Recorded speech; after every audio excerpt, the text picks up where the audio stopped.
Hello, everybody. Thank you for joining us this evening on the Saga Media Podcast. I'm your host, Jeremy Bruce, and we have a special guest. Since it is the Halloween season, we wanted to get into paranormal, one of my favorite subjects.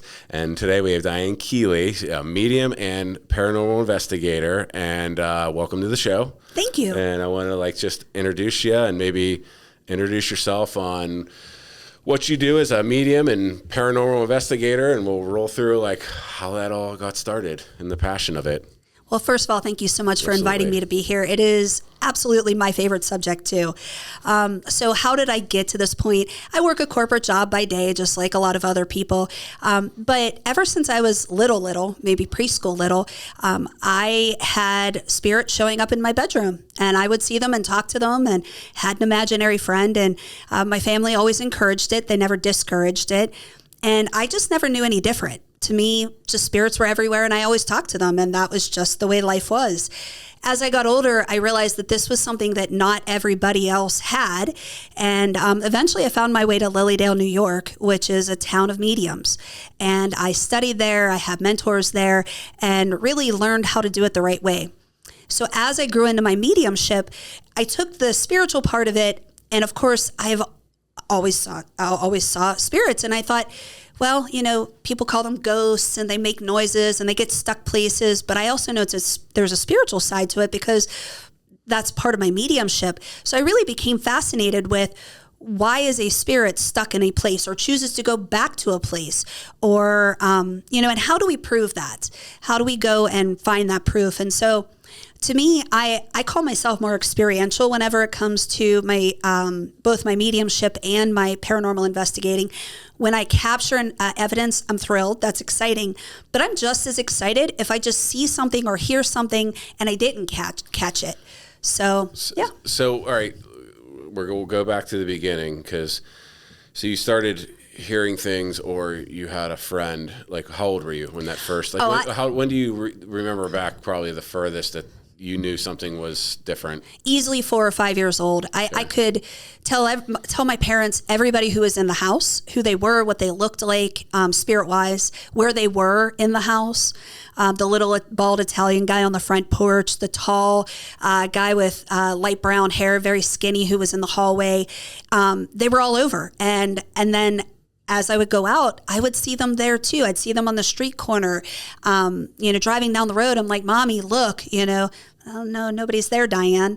And so, but to me, that was just normal. I just saw a different realm, I think, than maybe some people in my family did. So for the folks out there who can't see these, the question always comes about, okay, so for somebody who can see this, what does it look like to you? Is it like how you're looking at me right now? Or is there just a glowing aura, or how detailed is the face? Mm-hmm. What can you describe as best as possible to somebody who's never seen a apparition, spirit, ghost, energy? What would it look like Sure. as a child, and then if you still see them today? Absolutely. I still see them today. I'd say it's all of the above. There are times when it is as clear as you are sitting in front of me. And then there are times, and now that I'm more of a trained medium, I can see that figure in my mind's eye too. So it just depends. Sometimes I turn my head and there is a person standing there, just as clear as day. And I didn't expect it. I wasn't looking for it. But say I was doing a reading for somebody, then I can go into my mind's eye and I can describe that person. That's part of the evidential mediumship part, where we say, oh, and I'm just using an example. Oh, I have an elderly woman. She has curly gray hair. She's on the short side. I can see that in my mind's eye. So it's a little bit of both, right? Sometimes it's just full-bodied apparitions. I have seen full-bodied apparitions both when I do investigative work and also just walking down the street. Or I can go and I can actually see the description of them in my mind's eye and describe what they look like. So it's a little bit of both. Do they notice you? Yeah. Oh, yeah. Absolutely. Do they know that, so let's get into the walking down the street. We're filming here at Mink Studio in South Point. So if we were walking down the main street here with the restaurants and whatnot below us, And let's just say it was either at some point of the day where not too busy, but enough where you have foot traffic of people coming and going to work and whatnot, and you happen one stood out. Like, would they like be looking at you? Like, is there a connection where they're looking at you as well, or sometimes do they always just move through? Yeah, I mean, it's sometimes they'll notice me when I'm noticing them, but not always, because I do feel that a lot of times it is residual. Where that, for example, there's a road. I used to live in Virginia, and I would drive down this one road, a country road, and I used to see this little girl on the side of the road in this one area often. Not every time, but often. My assumption with that is she probably met her demise in that area, and she's probably hanging out there. I don't see her reacting to me, but I see her, and I don't see her all the time. But every once in a while, I would be driving down that road, and there she'd be on the side of the road. I can picture in my mind exactly where she stands. I was driving out to... these are examples driving, sometimes it's walking, but I was driving out to Ohio Pile a few weeks ago for the Confluence Pumpkin Festival. Oh, absolutely. Very familiar. Yeah, I was heading into Confluence. It's a windy, bumpy road. And there's just a guy on the side of the road next to a farm. And I got to where I was going. I met my friend, and I said, I saw a guy standing on the road, back there. And she's like, that tracks. Like, they know, my friends know that this is what I do and what happens. And so again, I just assume that that's probably where that soul met his demise, and maybe he is residual, or maybe he's walking that road. I don't know. I've only seen him one time, but next time I drive that road, I'll certainly be looking for him. Absolutely. I'm down there a lot, so I want to look for him too. See if he pops up to me. Probably not, but who knows? Yeah. Right. All right. So from there, you figure that you have a gift. And you stated like a medium, like, is it like a organization? Is it like explain when you went there and kind of how that is. Is it more of just like, because I'm sure that there you can probably speak more freely and feel more comfortable with speaking about it. But like, what is it actually, or what was it? Yep. So Lilydale is in Western New York, not too far from Chautauqua. It is a spiritualist camp. It's been there for over 140 years, and it's a tiny community. I think in the summer there are about 300 people who live there. In the winter, about 100 people, and they have a summer season for about 10 weeks during the summer, where they have classes. You can also schedule readings with mediums, but we also do outdoor services. We have church services because it is part of our religion. We believe it's a gift a gift from the divine to be able to speak with our loved ones on the other side. So yeah, I've been going there for about 10 years, and that's where I've studied primarily to really take it to where I can do readings properly and do it with, basically whenever a medium is doing a reading, it's really for healing. We want to be able to offer the person who's sitting with us the understanding that their loved one continues on. And, we know through science that energy never dies. So when the body when the body ceases to exist, the energy of our soul or our spirit, is my belief, continues on. And so therefore we have the ability, and I think we believe everybody has this ability, by the way.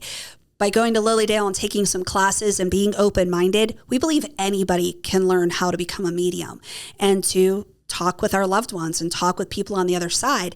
And I've taken that obviously a step further, and that has kind of slipped into my interest in the paranormal. So I can go into a haunted location and say, oh, okay, somebody's hanging out over in this room, but not in this room, and connect. And that's really how I got into paranormal, was saying, well, I know they exist. I know that. I personally have seen proof of this. Now I want to go into these locations and find out why they stay there. Why are they stuck there? Why do they choose to be there? Do they choose to be there? And really tell their story and understand more about these haunted locations. So, and I want to get back to the medium because I have a bunch of questions. Sure. So now that you bring up paranormal and energy and science, and I do believe, one more note about what you just said about being open. I believe meditation, guided meditation, breathing, and like really deep meditation opens those channels. Because I'm something I practice pretty much daily, and I can tell you it's you see things in the world and it's differently, energy wise and whatnot. So, but coming into like paranormal, so you made a couple points with why do they stay? Why do they get stuck? Do some move on? Can you describe maybe a few different types of what they would call like residual hauntings, or ones that like, and maybe your experience of why they attach to like a doll, or why is that house or maybe that vacation home, or some people say in vehicles that they love, that maybe that's where the accident, or, even if they didn't, they still love that car. I mean, maybe describe a few of those into what, if like some of our guests don't understand that, or I've never really looked into it, what that means. And we'll kind of start maybe like, why would, under your, time in this, one stay to like an object or a room? Yeah. So I usually stick to residual hauntings and intelligent hauntings. There are others such as poltergeist, things like that I just don't get into.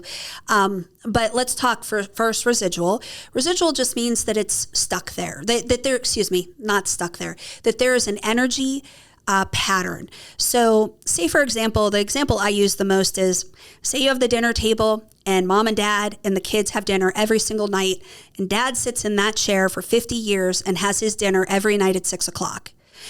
Well, unfortunately, dad's time has come to an end and he goes to the other side, but his energy says, you know what, at 6:00, I'm going to come to dinner, because that's what I did my whole life. Was I sat in this chair in this room every single night for 50 years and I had dinner, and it was a great experience. I was with my wife and my family. And so we believe that if you were to see or experience some type of activity consistently that doesn't interact with us whatsoever, and whether it's somebody walking in that room, makes a noise, a cold chill, whatever it is, and it doesn't interact with us, that might just be residual energy that's left over, because dad did that every single day for 50 years. And so that energy just stays there in a pattern. Intelligent, and we get excited about that, right? We love that, but we get really excited about intelligent interaction, because that truly does show, in my mind, that there is somebody on the other side who can interact and answer our questions and communicate with us just like I do through mediumship. So intelligent is, I ask a question, I get a response. Maybe I knock on something and something knocks right back. Maybe I'm using a recorder and I'm asking questions and they answer the question in a way that makes sense with the question that I asked on the recorder. And so when we get that type of intelligent response, that's what we all live for, right? We want to see that, because that gives us the true proof that there is something beyond the physical death of this body, that our soul, our spirit, our energy goes on, and that we do have the capability to communicate after that physical body ceases to exist. So those two types are the ones that I personally go after and that I look for. And again, if I gather evidence, I get really excited about it, because then I can share it with my friends. But I also don't believe that you can convince somebody that this exists. I really think experiential is the way to go. And so I'm all for skeptics. I think we all need to be skeptical in this. And I love somebody who doesn't believe. I'm okay with that too. I'm not here to convince anybody with my evidence or with my experiences. But I think once somebody experiences that, it really changes you on a cellular level, because you understand that there is more to this world. There is something we don't understand that's happening after this body ceases to exist. So for me, that part is really exciting, especially as a medium too. Absolutely. And we talked off camera, but for the guests, I studied the paranormal with my own group and have about 60 plus investigations under my belt, with a full equipment, camera setups, everything across the United States and many. So like what you're speaking to, I've experienced. And the residuals are they seem to be almost like it's stuck in a loop. And what we would always find, and we kind of talked about this before the podcast started, is that loop would run at like a certain time in a certain place, and it was always the same thing. I can't really say that I have any answer or definitive proof as to why the intelligent ones can respond more so. But has there been any sign? Like, I don't even know how we would figure that out scientifically, but has there been anything scientifically, at least assumptions of why some are intelligent and some aren't? Not intelligent, but like one's a residual, just doing something noise here and there, and one's actually communicating, because I've had those experiences where they clearly answer you. Yeah. And there is no other proof, like way to say it's otherwise. There's nothing else that could have done that on some of these. But like, has there been any kind of like investigating as to why that is? So there's been some exciting research, and the science behind it, I can't say I really understand. However, I kind of buy into the possibility of it, that it's time, that it could be time travel. So, I shared with you, I had a very intelligent response from a Civil War battlefield. Now, are we actually speaking to a spirit, or are we speaking across time to somebody 150 years ago, whatever it is? Interesting. And so there is some, and I don't know if that's what's happening or not, but I think it's interesting to say, if I'm sitting here in 2024 and I'm saying, ooh, is there anybody here with me? And somebody responds, is that response coming from somebody who was standing in that building 40 or 50 years ago? And they're going, ooh, this building is haunted. I'm talking to somebody. I don't know what this is. And we're somehow through our equipment getting responses through time. I don't know, but I think it's an interesting possibility. So I'm just throwing that out there. That's an amazing analogy to really dive into, because I believe that's a whole nother podcast we could talk about, is getting into time travel in different realms of, because I had a gentleman on Stan Gordon about UFOs, and he kind of briefly dived into he wasn't sure if it was extraterrestrial. It was more about a time warp type of thing. Wormholes, time warps coming from within the world, but maybe a different time period coming through, which really put it like, okay, they're not coming from Jupiter, or another galaxy. They're could be still here from a different time frame of like futuristic, or who knows, and beings 5,000 years from now coming through. So that is very interesting that could be a time warp thing. Did you ever, real quick, do you know who I think it's Andrew Belsaggio? Mm-mm. So he's a gentleman who claims, he was on Coast to Coast, that one show, but he's been telling the story for years. He's got a book and everything, but he claims that, are you familiar with the Philadelphia Project? Of course, yeah. Okay, Nikola Tesla, time travel with the government. And he claims that him and his father worked within that program. And his story that in, I believe, 1972, don't correct me if I'm wrong if it isn't that year, but somewhere around there, he was sent back to the Gettysburg Address, okay? Oh. And when they sent him back, it's such a violent, speed and energy that it, because they put him in all the 1863 or 65, 1863 attire, and he lost his shoes and whatnot. So he had walked down an old dirt road past some farmers, and he was barefoot. And he said it was around 38 degrees. It was cold, typical November weather, late fall, early winter. And he states that when he went back, he saw his father there. And when he asked his father, he said, "Dad," and he said, "I'm not your father, son." And now I don't know, I can't remember if he really talked well, how did you get back? But to get the DeLorean and the lightning strike. but that is interesting that could be a way that maybe we are communicating not just with spirits that passed on, but maybe spirits from a different time frame. And I think the key to all of this is, and somebody might be watching this saying this is outlandish, forget it, this is garbage. I'm okay with that. I'm not here to convince anybody.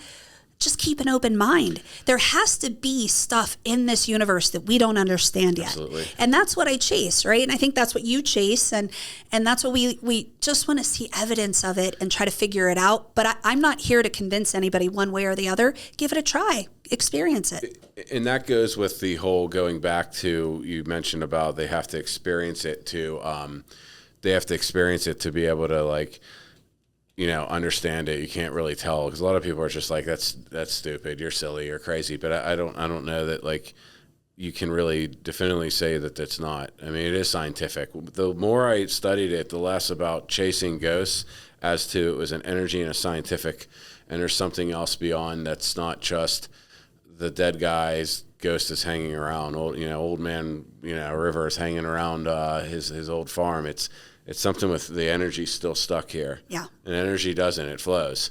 and it transfers. It doesn't ever really die. It doesn't die. We know that. We know that through science. So if that's the case, if we can accept that energy does not die, doesn't go away, then where does it go? When this physical body ceases to exist any longer, something kept it moving for the last 70, 80 years.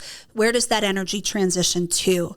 And, those of us who have had experiences, we know there's something else. What it is, why it is, how it happens, I can't tell you, but it will be a lifelong pursuit of mine to chase it, as it is with others. So absolutely. You sent me your bio, and I want to kind of reel off a couple. I believe you did the West Virginia State Penitentiary, correct? Yeah, several times. Yeah, going back again in a month. And yeah, we'll talk about that. You did. Did you do the Allegheny?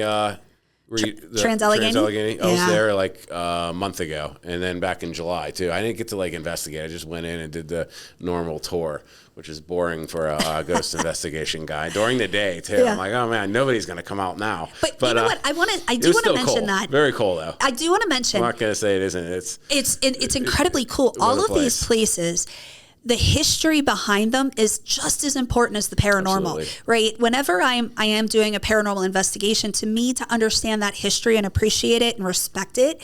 So taking the day tour, I took the day tour of that, West Penn, all of it. I think it's really important to respect it and to understand it because, and just to take a place like West Virginia Penitentiary, some of the worst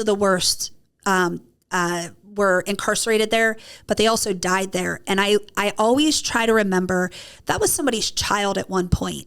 And whatever they went through to get to the point where they were incarcerated in the worst of the worst place, and then to die in that place, that must have been a horrible existence for them. And so I always go into it with that type of respect too, and try to understand where they're coming from, in addition to the horrific crimes that they likely committed to end up in a place like that. So the history, I think, makes a difference. So I'm a big history buff. That's why we spoke briefly off camera, and I said, more importantly, I liked getting into the back rooms that the normal tour you can't go with these places. And in regard to the penitentiary in West Virginia, that would have been a really rough place to have prison time, because it was the smallest of the small cells, because they back, I think it was the 1800s that was developed. Same with the Trans-Allegheny. It was they had stopped because of the Civil War, and then I think it took time to actually finish it, 40 years, but it definitely and it's in really good condition. The the last time I was at the penitentiary, it was kind of starting to crumble away, but that would have been a rough place to do, in both places, to do any kind of time, if you want to call it that. But the thing about West Virginia too is a lot of people tend to maybe forget or disconnect is across the street is the mound, which is the burial. And that mound is, I don't know how tall it is. You walk up it, boy, you get a workout. It's 40, 50 feet in the air, but that whole mound is filled with Native Americans. And you have to figure, if it's across the street, so that entire land that the prison was built on was certainly native land as well. And I'm sure they likely built over top of other burial grounds as well. Which if you were afraid of ghosts and you were doing some serious time, boy, that's what a place to build a prison. But then the one thing, and I want to talk about a couple experiences with that, and I want to get into your favorite places and maybe your best paranormal experiences. But Charles Manson has a letter, and anybody that's toured the prison down in Moundsville, PA, or Moundsville, West Virginia, they have it on the wall or whatever in a case. But it's he requested to go there. Was it Charles Manson? I believe. Yeah. Yep. His mother was incarcerated there. Yeah. And so he he got denied to go there or something, but he actually wrote a letter because he wanted to go there because it was notorious for being a tough prison. The cells were small. It was inhumane at times. That's why they closed it. I mean, it was open up until 1995, which is crazy. I remember going to just the haunted house in 2001, and I was like, this prison only closed 6 years ago. Yeah. And then, but we did quite a few. I never really caught too much there, but there was, I didn't catch it, but I can't remember what part we were, but they were walking us through before we got to kind of free roam the whole night. And we had about 20 people. So it was our group and a couple other paranormal groups. And specifically, I was at the end wanting to stay in the back, and we were walking through, and there was a distinctive like whistling, someone whistling in the back. Now, could it have been a worker playing games? Possibly, but I mean, I was looking around, and it was very definitive, like whistle, like they would do that to kind of like mess with you. And I had caught a couple small things there, but did you ever at that specific site like catch something really like big that came out? So I was on an investigation, and we had the building to ourselves for 2 nights. First night, it was dead. It was quiet. And I do believe, some of these locations need to get to know you, right? They see so many people come through, and the more often you go to a location, they'll get to know you better. And so first night, completely dead. And again, I don't know why these places are dead. I just really think they need to get to know me. I don't know. Second night, I was with a few people, and the friend that I was with, standing with, took a photo, and we captured a shadow figure. And we were in the new hall, and we were looking up towards the cells, and so you could see the white of the cement, and then you just see a shadow figure blocking out part of it. Other than that, knocks and bangs. I'm lying. I had another huge piece of evidence in is it called North Hall? Is it the one where the really bad ones were? Yeah. So the famous character that was in that prison, his name is Red Snyder. Yep, I remember. Notorious. He was just a bad person. We don't need to go into that, but he was in his cell 23 hours a day, and along with everybody else by themselves in their cells. And then for an hour, he'd get to go out to the yard. And he was actually murdered by his best friend, who came in and stabbed him, I don't know, a couple dozen times and killed him in his cell as a part of a power grab. And so anyway, Red Snyder's cell is known to be very active. So we put in a REM pod, which is just a round box or a little round piece of equipment with an antenna. And you have to physically go near the REM pod. So, I can set it off if you go within close enough. So we put it in his cell, and it's quiet, and we're asking questions. And one of the questions was, Red, were you taken off guard that your best friend of all people was the one who committed the murder? And it just started going off like crazy. And, at some point we had to apologize for asking the question, and he backed off of it. And then we asked another question, and sure enough, it just starts going off like crazy again. And I have a video of it. It's about 8 minutes long of our encounter with him. And to me, again, that's intelligent response where we're asking a question. You could, and there are other locations I'm sure you have where you could put a REM pod out and get nothing all night long in a very haunted location, and it doesn't go off at all. We put it in this cell and asked very pointed questions with his experience, and it would go off just like clockwork. So very fascinating. And something to say about when you got into like when things start to happen for somebody who's never done like an actual like paranormal investigation, and you talked about the slow times, where when we start to get a lot of hits and things start to happen, and then it just stops. And then when the energy's left, and I mean for the whole night, because then you're there, you're like, oh, come on, and then we want to see more in this, and it's almost like the air's lifted, it's very quiet, and like there's not like it's almost like there's not static. I don't know how to explain it, and that's when like we could be here for 3 more hours and nothing's going to happen. Yeah. You generally know, because we've cut off late at 4:30. And then sometimes we've been there since like 9 and we get to like 1:30 and we're like when like, at least I always got to feel when there's no point in staying for 3 more hours, we'll come back another time. So, but other places that you've gone to, give me probably what's the most haunted place? Okay. So, and actually it kind of goes on to what you were just talking about.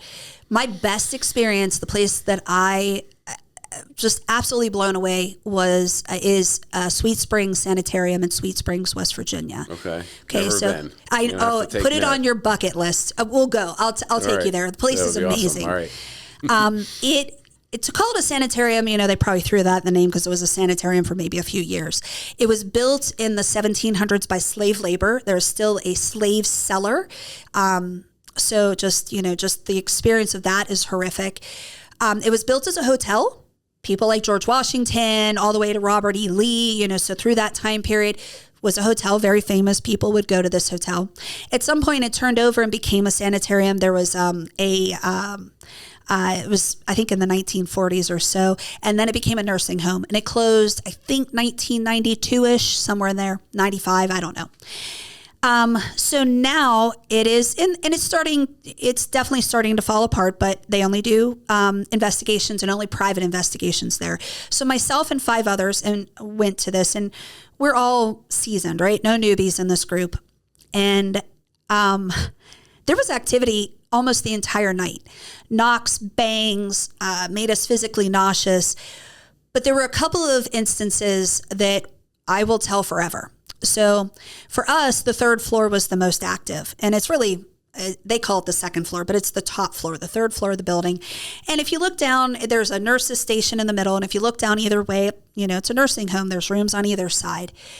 And so we set up in the nurse's station, and I had a tripwire all the way at the end of one hallway. And so it's a dark hallway, and you can see the purple tripwire. And it had gone off a few times, indicating that there's something down there, some energy that was interacting with that tripwire. So I'm standing, again, nurse's station in the middle of the hallway, taking photos down, and we take photos at least in 3, right? So that you can disprove yourself. You say there's something in there, but you only took 1 photo. You can't tell if maybe, that was just there anyway. So I took probably 10 photos with my hand outstretched down the hallway, and you can see the purple tripwire. And then in one of those photos in the middle is a shadow figure that is standing what appears to be right in front of my camera. You can see half the head, half the shoulder. It distorts the light of the purple tripwire, so it's also translucent. Something definitely came into that photo. Later in that night, it became really quiet. I mean, this building was active, knocks, bangs, everything, right? All kinds of activity. Our equipment went off all night long. And about, say, 1:30, it got really quiet. And we said, let's just go to the break room. We'll get a bite to eat. We were chit-chatting, waiting for the building to wake back up. And so we, about 3 o'clock, we're like, let's just try that 3rd floor one more time before we call it a night. So we go up, again, all 6 of us go up to the 3rd floor. And we had walked down the hallway, a little bit of knocks and bangs. We're like, okay, it's waking back up again. We're walking back down towards the stairwell. We were up there about 10 minutes, and there were footsteps behind us. And we were all in a single file line down this hallway, and we kept looking at each other. Yeah, I hear the footsteps. I hear their footsteps. Keep going, footsteps again. So we go back down the steps to the main floor, and the friend who was at the very end, he goes, those footsteps followed us all the way down the steps. Huh. So the 3 of them said, we're going to go out and get a cigarette and take a bathroom break. And I said, well, the other 3 of us, let's go back up to the 3rd floor. There's footsteps. So now 3 of us go back up to the 3rd floor, go down the hallway, little bit of activity, walking back down the same direction towards the stairwell, footsteps again. We stop, we look at each other, acknowledge it. And we're in a single file line, the 3 of us. I'm in the front, a friend behind me, and my friend Wayne in the back. We start heading, I'm right to the door to the stairwell, and the footsteps literally came running, boom, boom, boom, boom, boom, boom, boom, boom, down the hallway. I look at my friend behind me, Paul. Yeah, I heard that. I opened the door to the stairwell, and as I did that, my friend Wayne kind of yelled from the hallway, and we thought he got hurt or something. He had been carrying this piece of equipment. It was his is now broken, but he was carrying one exactly like this in his hand. It had been ripped out of his hand and thrown about 6 or 8 feet into the room next to him and broke this piece off and threw it. And so we ran back to Wayne. We're like, are you okay? And he goes, I didn't even feel it leave my hand. We heard the footsteps run at us. I hit the door, and this piece of equipment went flying out of his hand. To me, it literally was chasing us off of that floor. Yeah, it had to be. So to me, that place, I can't wait to go back. It's incredible. That is by far number 1 on my list. That's interesting. And for most people listening, those kind of incidents are very rare. Because I know that people are curious, what if they touch me? Or I had a friend reach out recently the other day on Instagram. She's like, I'd like to go to this one haunted place because we both posted the same thing. And she's like, but I don't want it to come back and bring it back. I mean, that's rare too, staying with you and whatnot. At least I've never experienced it, but that's I mean, we've gotten some pretty good evidence that, and you feel like some people have been touched and this and that, but I don't know, as a paranormal investigator, that is like the type of incident, even though you broke your equipment, you want that to happen. We can't wait to go back, like, right? Let's do it again. So while we're on the subject of equipment, what is that that you have for, and what does it do to capture evidence? Sure. So this is really used for hunting. Okay. So I bought this off of Amazon. It has headphones that go with it, and it is to amplify sound. Yep. So it just has a little trigger, and there's a place, we first tested this out at a place close to us, Hillview Manor. And what we would hear are footsteps and whispers in the distance that we could not hear with our ears. And there's a little recorder on here so you can record it, or again, just experiential, just to know. You might say, oh, it's been so quiet tonight, there's nothing going on. And then you put this on and you can hear or just light footsteps, almost like they're having conversations in the background. And it makes me wonder, is that, again, that could be residual. It very well could be. Or are they just not in the same area of the building as we are, right? Am I hearing this maybe on the other side of the floor, or maybe downstairs or something? So we have found this to be really helpful to understand that even when you can't hear it or experience it, just like when you were taking photos at that place at Sweet Springs, I didn't see this spirit standing in front of my camera, but my camera caught it. Yeah. So, just like, the equipment will catch things that we just can't experience on our own.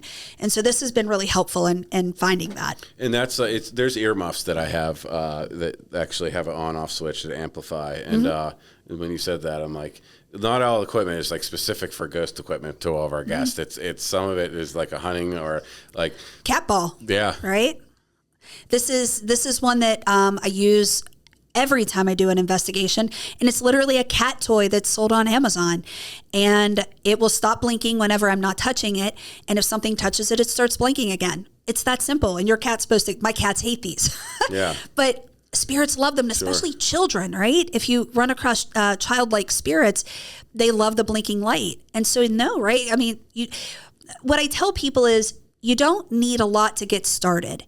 If you're curious and you want to give this a try, you need a flashlight, you need a good flashlight, and you need your cell phone and yourself. Like you said, you can feel it. You can, whether you're getting the chills or you just feel like nothing is going on here, or this feels like ominous, maybe something is happening here. Those are the only things you really need to get started.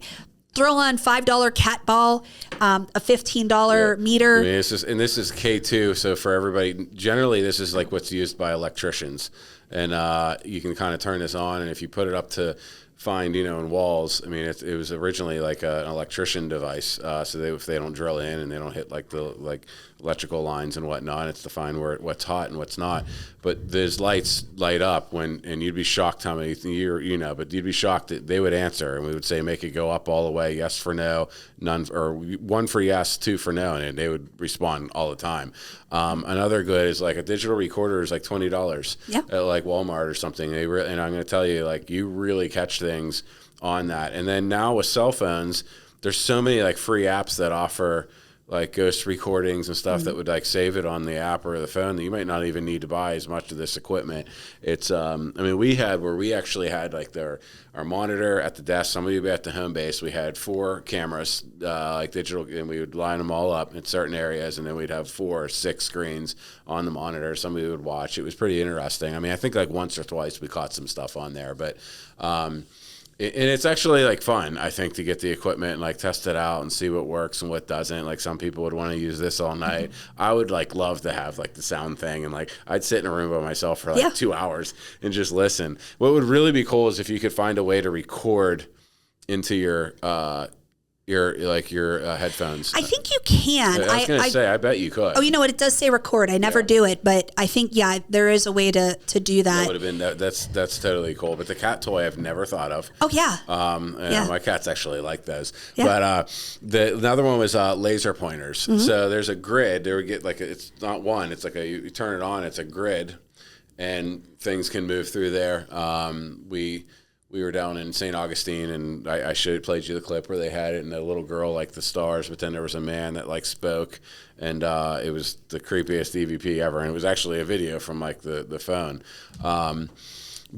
So that's the most haunted place. Now, getting into, while you're investigating paranormal, does the medium gift ever Like, do you hear things or whatnot without having to use equipment or see things during? I know you want that because that catches it for others to see.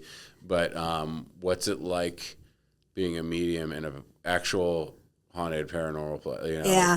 So a couple of things. First of all, a lot of paranormal teams don't like working with a medium. Yeah. And I respect that and I understand it. I kind of float in between, right? I like the scientific evidence, but I also love the experiential part of it. So I do work with people who everybody knows I'm a medium. So if you're working with me, you're okay with that. But if a team were to say, hey, no, thank you, I respect that. I completely understand. How it plays into it, sometimes it can be a little frustrating, and I'll tell you why. We have done experiments. So, for example, there's the Estes method, and we use a spirit box, which this is a version of a spirit box. And what it does is it takes radio stations. So we use AM and we run it backwards, and you'll hear words, right? You shouldn't hear words. So even though there's radio stations, if you're running it backwards and scanning these stations, you technically should not hear words. And we'll get phrases, we'll get multiple syllable words that you just should not hear backwards. So the Estes method is putting headphones onto this and putting yourself in isolation, eye mask, and then somebody else at a distance, I can't hear you, you'll ask questions, and the theory is that you'll hear responses through the box. And that way it kind of takes away, the idea that maybe you're hearing something that you're not because you're looking for it. So the problem with me doing it is I hear the responses in my head, right? So I want to say what I'm hearing. I don't need that box, right? And so you may be asking questions and I'm just hearing answers, even though I can't hear your questions. And the other part of it is when I'm in isolation like that, I can see them and they start to gather around, right? They're curious. They want to know, what in the world are these people doing here? And so they'll start to gather around and I'll start to hear them. So from a scientific perspective, sometimes it can be a little frustrating because I really can't do Estes method properly because of my mediumship. But it also adds a whole other layer to where I can just read the room and say, yeah, there's somebody here. There's a woman here. There's a child here. This is who they are. But again, some paranormal teams don't like that because we don't have the evidence of it. You have the medium telling you. However, I can also tell people and say, there's nothing going on in this area. Let's move to a different area. And I also teach people how to do that because, again, as I mentioned at the beginning, we believe that everybody can be a medium. So I try to teach people to use their senses as they're investigating to say, okay, what area, we just did the tour, what area did you feel might be the most active? And then let's go there and see if we capture something. And as you get to be, I feel, and maybe not everybody, some people just don't. I know, and I kind of briefly touched on it earlier, is like we tend to feel, you feel that, or in something like, there's times I've walked in the room and I'm like, we got to get everything out now. Yeah. You can feel it and you get a good feel for it. And then, like I said, when it gets like completely dead, the air lifts and you're when it's out. But that method you spoke of, I would totally do that with you. But you know what, a way to do it is you ask the questions and I'll be the guy, because then you could probably bring that in. Yeah, bring it in more so it'll flow through. I would love to do that. Put me in the scariest place and blindfold me with earphones, and I totally would listen, because I like the white noise to begin with because it helps me sleep. So like if I start snoring, be like, hey, you're not investigating. Those words aren't. It wasn't supposed to put you to sleep. Yeah. But I would totally do that. That would be a good time. Now, I want to get into places that might people think that are haunted, but that aren't. So one of the biggest ones that comes to mind is cemeteries. Yeah. So like I personally like being in cemeteries because I do photography and I believe like it always tells a story. But I get a lot of peace out of cemeteries. They don't scare me. I'm very peaceful. I like to meditate. I like to walk. You see a lot of walkers. People like to walk because it's quiet. It is peaceful, but rumor has it in like the paranormal investigation world that like those are places that you're not going to ever catch anything. Now I can't definitively say that that's accurate or not, because I do believe I was in a cemetery outside of Gettysburg and something happened, not to me, but to one of the people that we were with, and where something came up and she was so frightened that we like packed up and left. Yeah. So, but I've never had anything else before that. But like, what is your opinion on maybe a place like that, or are there places that you feel or maybe that you know of that might be more like, say, old prisons compared to this, or from your experience, what would you say would be more, and what are myths? Yep. So first of all, cemeteries I love. Ever since I was a teenager, I remember getting my driver's license, and you just get your license, you just want to drive. And one of the places I would consistently drive to were cemeteries. On vacation with friends, I remember we were in Puerto Rico and we had a rental car and we're driving to the beach, and we drove past a cemetery, and I looked at it as I'm driving, and my friend said, "Turn around, let's go." Right? I just think they're beautiful, right? The stones, and thinking about the history of those people and the lives that they lived. And personally, I feel very peaceful. I've had picnics in cemeteries. I've meditated in cemeteries. I think they're very peaceful places. Now, that's also not to say, though, you never know what that land was before the cemetery. There could have been a house there. There could have been Indian burial grounds. It could have been anything. So, but I don't believe that there are 1,000 souls of the people who are buried there hanging out in cemeteries. I just don't believe that. It doesn't mean, again, people come back, or spirits come back and visit, or they get stuck. It doesn't mean that one of those aren't hanging around, especially Gettysburg. Think about the cemeteries in Gettysburg. They were battlegrounds at one point before they became cemeteries. So there's no reason to think that that energy is still not hanging around. But a typical cemetery, I don't think they're any more haunted than any other place tends to be. Some of the most haunted places I've been to are hospitals, as a medium especially. And I love to talk to nurses or LPNs or whatever at hospitals. They will tell you. They're the ones who know, right? They're there every single day. I was with my brother. He was in the ER at one point. He's okay now, but and of course, my brother knows I do this. And he told the nurse, he goes, "Oh, my sister's the medium in a ghost hunter." And she goes, "Oh, I work the night shift here, and it feels like something is just running past me, and I can feel the breeze of it, even though there's nobody around." They'll tell you those stories. And so hospitals, to me, I don't like to be in them, not because they're hospitals, but because they are so full of spirits. Other places that, I think literally any place can have spirits in them. But there's a difference in the energy. And so you mentioned prisons, and let's talk about 3 places. West Virginia Penitentiary, Trans-Allegheny Lunatic Asylum, and then Hillview Manor, which was a nursing home. The energy of those 3 places, although all 3 of them very haunted in my opinion, are very different. Absolutely. Right? A nursing home, there's trickster energy there. There's fun people. There were people who just live their lives there. There was certainly some abuse. But for the most part, these are just patients and doctors. And that place is very active during the day. And why? Because nursing homes are active during the day. You go to a prison, angry, despair, just heavy energy, very heavy. A lot of violence. That's a very different energy. And you have to be prepared going into something like that to know that energy is going to be very different. And then you go to the lunatic asylum, and I swear you start to feel a little crazy like they were. And if you think about Trans-Allegheny, there were people who were put in there who didn't belong there. There were certainly people who did need to be there, but then there were people, they would put people in Trans-Allegheny because a woman was going through menopause or, she was depressed, and yet you're around murderers. And so you start to go a little crazy. You can feel that energy of that location. And both of those have like a same building structure, but it's definitely completely different energy. But speaking of Trans-Allegheny, what was the procedure that they did? Lobotomy. Lobotomy. So if for anybody who doesn't know what that is, I can't even believe it was ever illegal to do. But they believe there was a doctor that convinced somebody that if I guess you went into the frontal cortex, I think. Yeah. And they were and they were literally pulling it out. And an ice pick. They put an ice pick above your eyeball gracious. to basically kill this part of your brain. Yeah, and which was the reactive part. And they believe that would get you to not, you could go back to being normal. And I don't know if it ever was proven that worked, but can you imagine the pain? That was just awful. So that kind of energy is still there. But when I was there recently, it definitely felt different.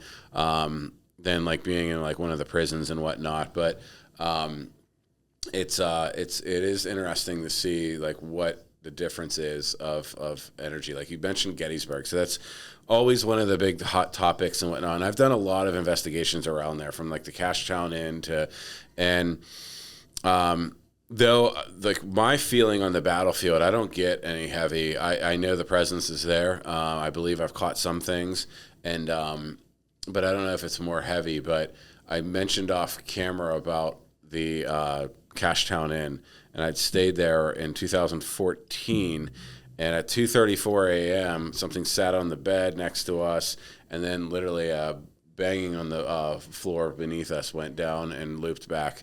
Loud, bang, bang, bang, bang, bang, bang. And I even got up and checked every nook and cranny in this building. Nobody was down there. The next morning, everybody looked at me like I was crazy, but it was so loud and so definitive, and that was the one time I didn't have any of my paranormal equipment to like capture anything.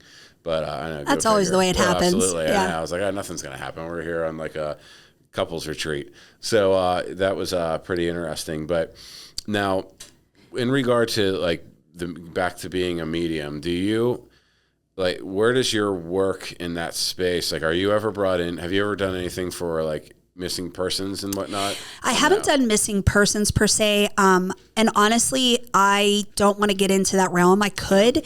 And I do have friends who do that. However, you literally see what that person goes through.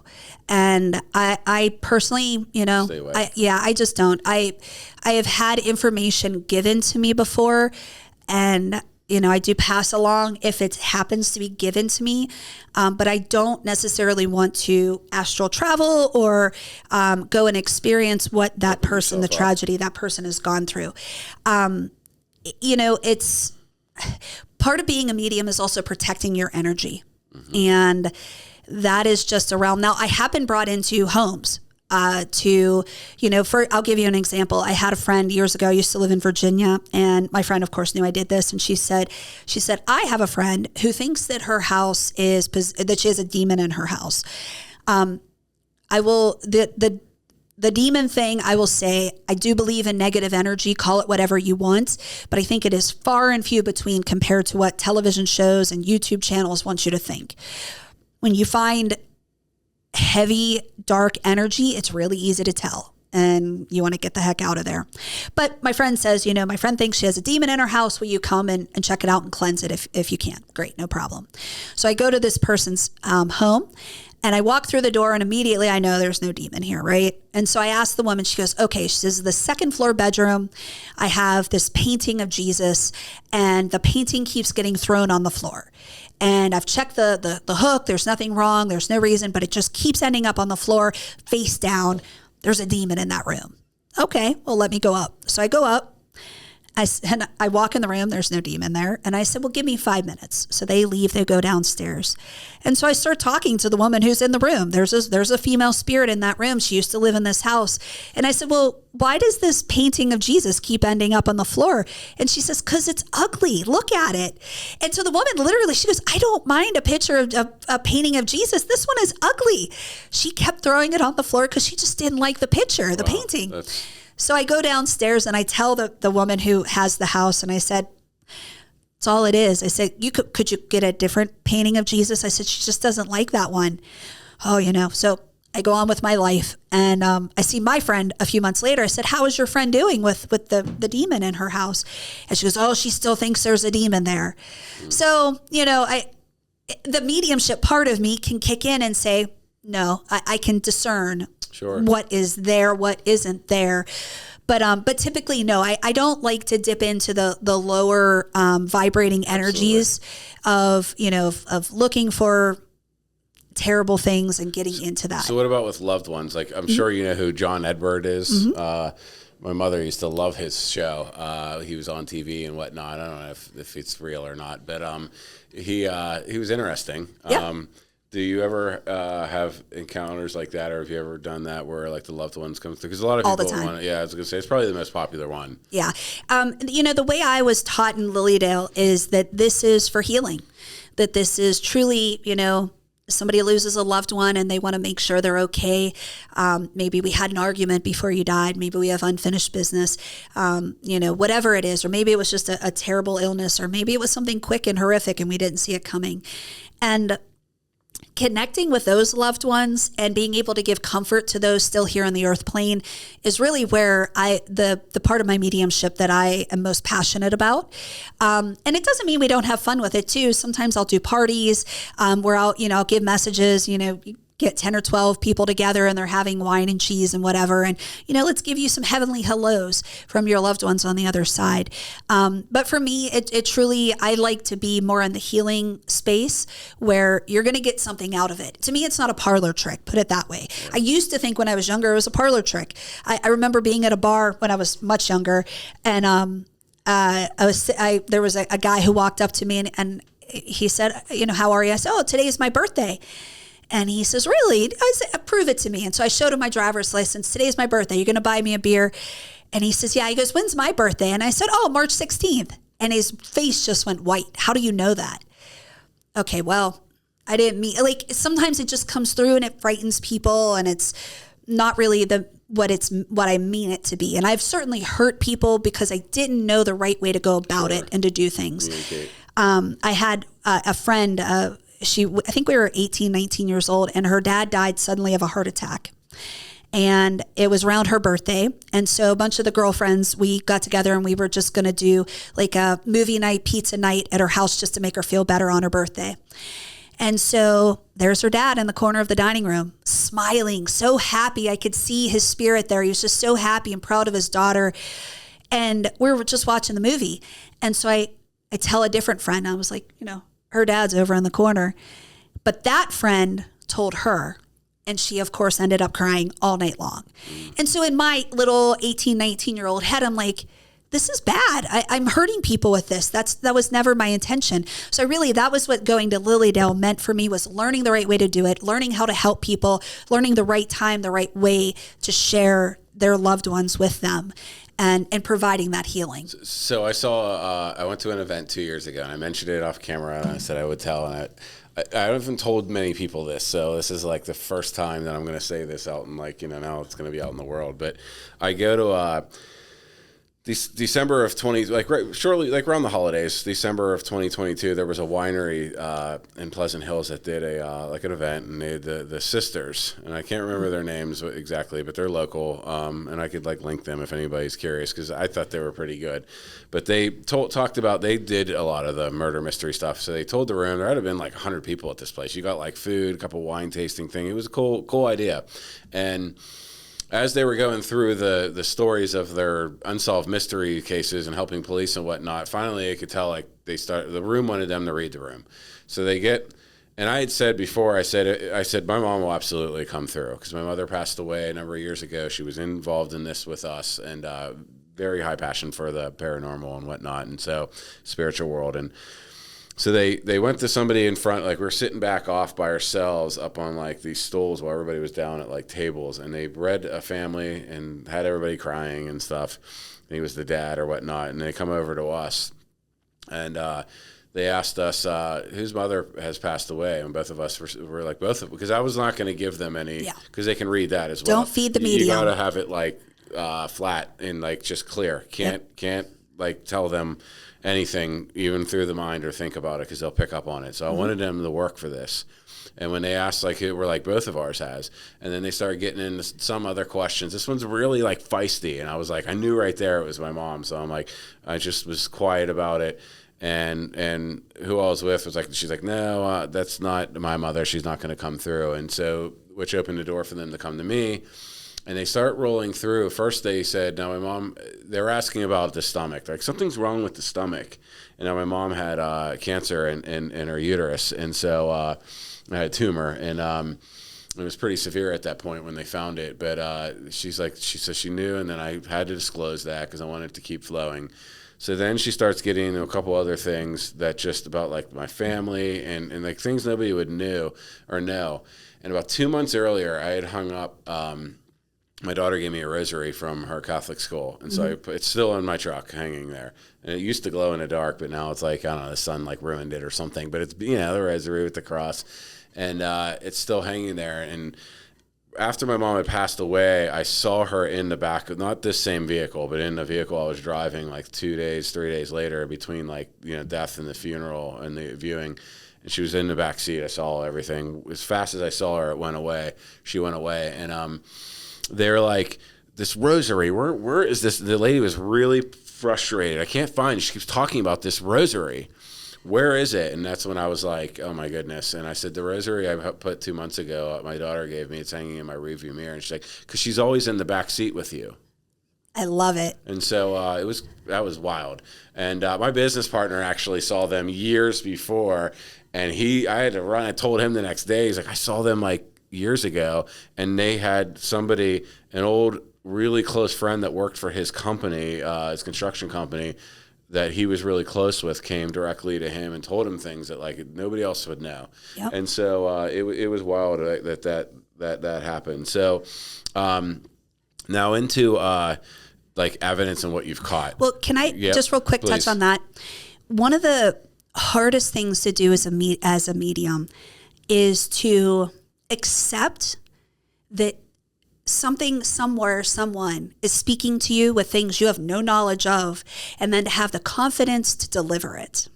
Because in that truly, I mean, because you say you're standing in front of 100 people, we all have the potential of being embarrassed and being wrong, thinking we're wrong. And so we are taught you have to have 100% confidence in what Spirit is telling you and sharing with you, because it's not your story. It's not for you to understand. One of my experiences that I always remind myself when I start to feel insecure about my mediumship, I was doing a reading, and the woman, I connected with her dad, and I said, he's handing me 3 gems. And I said, I don't know if it's a ring or a necklace, but he's handing me 3 gems to give to you. And she says, oh, I can take that. Okay. So we get to the end of the reading, and it was good reading, right? And I said, can you just tell me I said, the 3 gems, was that a ring? Is that a necklace? I couldn't really tell what it was. And she said, no, Diane. She said, my sister, my mom, and myself are all Geminis. He used to call us his 3 gems. So it wasn't for me, right? It wasn't for me to understand. It was for me to take what he told me and give it to her. And there are absolutely times when the sitter doesn't understand it, or maybe they aren't ready to take it, and they'll go, oh, I don't know what you're talking about, 3 gems. And then you just have to say, well, like a dog with a bone, I know that that's true, right? Spirit gave it to me. And so I always remind me of that 3 gem story, because my brain wants to figure out what it is, but it's not my message. It was given to me to give to you. Yeah. So, yeah. And and it's wild. I mean, it was like, it made me a believer in that part, because they just knew too much, and with the rosary thing, there was other stuff they'd said about like the way some of my relationships were with like other family members and things. Like they just wouldn't know this. Like nobody would know that. And so at the time, or like certain things I'm doing, and that they knew that I go up there a lot, because I'm the only. I like to tend to the gray. I actually just redid it. Her death date was October 19th. So this Saturday was 11 years, and this past Saturday. And so I redid her like a whole new bed and flowers and stuff and whatnot. And so like they knew that I was doing these things, and there's just no way that anybody would know that I was the one that like redid the mulch and stuff, from like a couple years ago. It was right after that, and they knew that. So it's interesting. So I do want to dive in real quick. We have up on the screen. Can we flip through because you brought we have a PowerPoint on the screen. We want to because I want to go back to like certain evidence so people can see what you've caught. Because I mean, I have stuff, and I'm going to link a lot of this in the YouTube channel and possibly all over like Spotify and Apple Podcasts. But I'll link certain things where they can find this stuff. But I want to get in. Can we scan through? Where do you want us to maybe look and start? So this is a presentation I gave last week, actually. So over here on the left, that photo, that was taken in Lilydale, and it's a little distorted because of the PowerPoint, but you can see a figure on the right side of that where it's a man sitting there. It's almost like he has his arm on the top of the bench, okay. and maybe his leg thrown over. You can see the roundness of his head. Yep, up top on the bench here. It's almost like he's leaning like this. Yeah. Wow, that's wild. Yeah. Okay, and then. And just some of the things that you can experience, right? It doesn't, the paranormal, I want to give you a quick theory of one of the things that I have. Everybody thinks that they're going to hear screams or see full-bodied apparitions. That we know that's not always the case. And what I try to think about is how hard it must be for them to come through with that energy. And sometimes I think when I hear a disembodied scream, which I've heard a trans-Allegheny, for example, I think they're trying to just get all of their energy just to figure out how to communicate with you. And it comes out as a scream. But sometimes it's just a tap. Sometimes it's nausea. I get nauseated to my stomach all the time. But it could be anything. And the temperature change to the cold. I went and looked at a property, and I think I talked with somebody here before. Speaking of Ohiopyle, I was up near Ohiopyle, which a lot of French and Indian, war up there and battles. But this particular area had a lot of these old, like, properties and farms and like houses have old like family cemeteries up there. Mm-hmm. Before like Ohiopyle started doing land grabs, there's a bunch of like, if you go into Kentuck or Kentuck Campground, all the way up at the end, the last piece that they didn't take was a family. I actually met like the great grandson or the grandson of like the family where there's a family cemetery. But there's this one property that I'm still kind of interested in, but still on the market. I might actually do it. But I went and looked at it in July, and it was about 93 degrees out. And the property, there's a house that sits down, which is like currently like an Airbnb, and there's about 3 acres, and then there's like a full-time rental. It's like like another little like mobile home. But in between, there's this small family cemetery. And they have this long driveway because the way like the topography is the other house sits below, but they have like you can pull down, or there's a long driveway up top. And right next to it is like a little bit up on like 4 feet hill. There's the cemetery, and I get out, and right away I got rushed like the commercial freezer in a back of a restaurant open, that kind of coldness. Yeah. And it's 93, and I said, "There's something's here." Yeah, I knew right away. Yeah, and who I was with was like, "Oh, BS, that's not true." I'm like, "No, I'm not making this up." Yeah. But it's being aware of all of your senses. There was no reason happening. why that cold, on a stagnant 93 degree heat day. But if we can, I want to roll down and see maybe I want to go through a couple more here. Yep. So the next part is just about orbs. Yep. And in the paranormal world, people just don't care about orbs. Sure. Like these, for example, these are the dust and some insects that I got. But on the next page, it makes me wonder. But so there is orbs that are orbs, absolutely like that. I've caught stuff like that, and what you showed up front was absolutely dust. Yeah. What something like this is real. That if anybody's like wondering, that is, in my personal opinion, that is evidence. And then over to the people. Yeah, and that was West Virginia Penitentiary. Actually, I know exactly where that is. And then on the other one, I actually pulled this off of LinkedIn. I don't know. Could be a lens flare. Could be somebody, this was a hotel grand opening. Yeah. Might be a relative coming to say, hey, great job on opening that hotel. Save me a room. Get me a good price on Priceline. Exactly, right? Yeah, but, I don't know. No, that's interesting. Yeah, that is. Because why there? I mean, I see the sun coming through. It could be that, but you don't know. You don't know. And so that's why we just don't even consider it as evidence. This is just some of the equipment. I use the dowsing rods quite a bit. I was going to ask you earlier about when we got into the equipment, because most mediums would be able to. I have them. I don't know if they've ever really worked for me. I haven't used them enough, but I do have them. I have some of that stuff. So you got some good equipment there. Yeah. The dowsing rods, if nobody they'll come together when you hold them. When like energy starts to flow and whatnot. So interesting. So just some examples of some of the places that I've investigated, but of course I've also done some private locations as well. And my bucket list is long. So it's just a matter of having the time and the money to go and hit all the places. So I'll make a recommendation. So if you haven't done anything in St. Augustine, it's the oldest town in America. It's the most haunted. I would say it's more haunted than Gettysburg, by far. Yeah. And there's a place, it's called the Perky Pelican Christmas Store.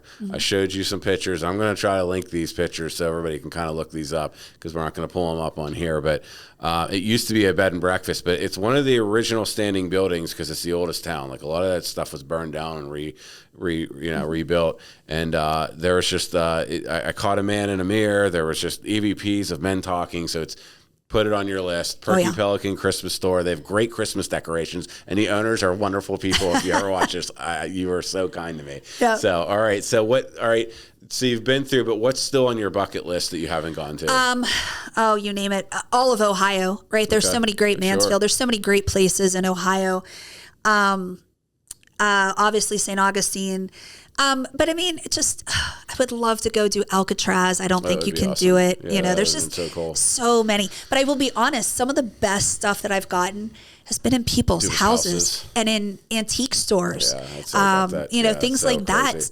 Because so when real quick, we got into like sometimes spirits attached to certain things, and like antique stores have a lot of antiques. So a lot of ghosts and paranormal attach themselves to that. But another odd place, when we talked about like odd places earlier, we did the what's the bird place downtown, the aviary, yeah. And it was because it's the Mexican War Streets, so it actually, we caught some things, and the birds were chirping, which were scary to people because they'd be like gawking and everybody thinks it's a ghost, but it's definitely haunted. But, interesting. Yeah, so put that, if they still allow you to do it, it's definitely a place to go. Okay. Scroll down a little bit as you have more. A couple of, we have some evidence. Okay. So Hillview Manor, this has all been experiential. I actually showed a video of a friend of mine who had some evidence there. Very close to us. And again, I call this the bunny slopes because it's kind of fun energy, right? It was a nursing home. It wasn't dark and horrible place. So as somebody who is looking for a first time and they're anywhere near it, for me, it's about 45, 50 minutes away. I go up here multiple times a year. Great staff. Really great place to kind of dip your toe into paranormal. I've never done it. This should be on my list. Oh yeah, well, I'm going next week. Let's go. All right. Well, I'm down. We're gonna get some. We'll get some places in. Some of my paranormal people are actually. I told them, they're like texting me, like, "How's it going?" Yeah, let's go. All right, so we'll scroll past that because this hallway, that's not evidence, but I took a picture of the hallway. It's a really cool hallway. It's very active. It's called 1 North. It's where basically the dying residents were all put in that area, the most critical residents. I saw a full-on shadow figure. It's not in that photo. I walked out of one room and it was just standing hanging out a doorway. This hallway is known for shadow figures. You will. Well, I mean, it's all red. It looks scary. Yeah, the exit signs, right? I mean, geez. Yeah. I mean, it's like I'm going to enter hell. Yeah. Yeah. So, all right, we'll keep rolling down. So that's just a video of a friend of mine who has some evidence. They have a great Facebook page, so check them out. A lot of evidence on their Facebook and their YouTube channel. Okay. So go ahead and scroll up a little.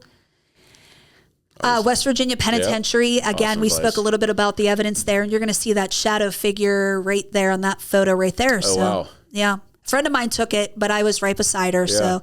So we were investigating. Again, I think that's New Hall. I think that's what it's called. Interesting. But you should see, all the white of the cement. Absolutely, because I walked right through there. You get the upstairs, and what a creepy place that would have been to have Those to sleep cells, at night. 5 by 7 feet, and they would put 3 men to it, 2 beds and 1 on the floor. It would be horrible. I can't imagine. No, I mean, I don't like to be in 10 by 17 with three people, let alone in that, and 3 people that you don't want to be in a room with.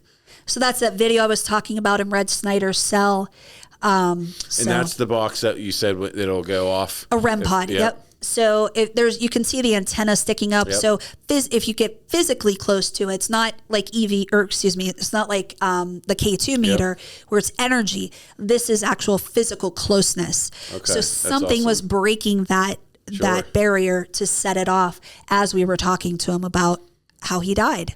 So like I said, it's an 8-minute clip. Yeah. So great evidence there. And if we can link that, if you have any, I'll put them in the descriptions and kind of like describe everyone. That way you can link all this. Obviously, Gettysburg. Yeah, we talked great EVP there on the battlefield that I got. And for some of our viewers and listeners, Devil's Den is a spot in Gettysburg that was some of the bloodiest parts because of the whole Little Round Top, Pickett's Charge.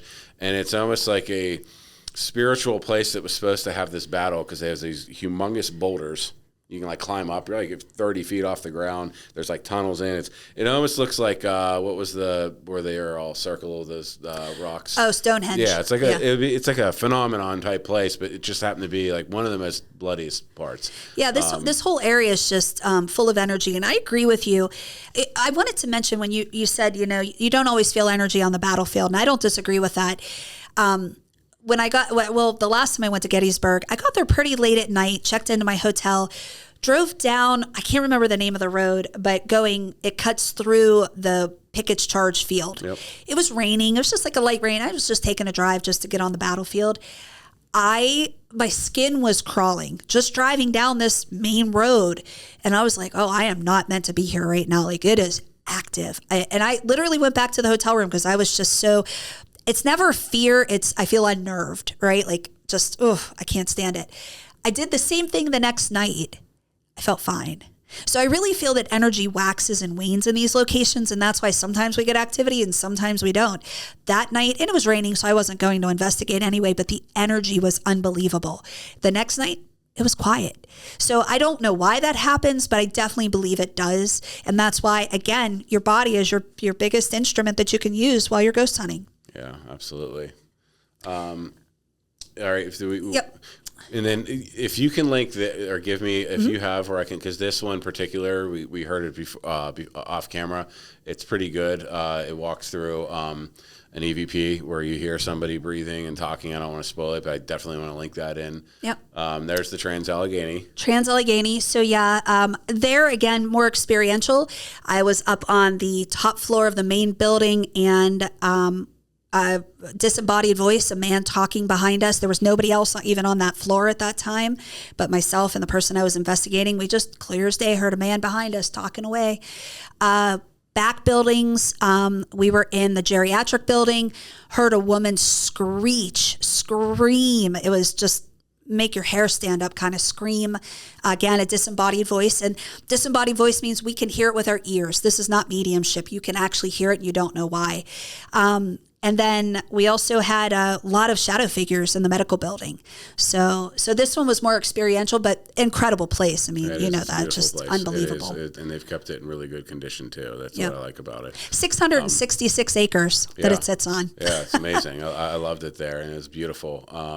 That kind of talks about all the different buildings around there. It's a good overview shot. So is this where we are right now? It is, yeah. All right, so I have a story about that if you want to hear it.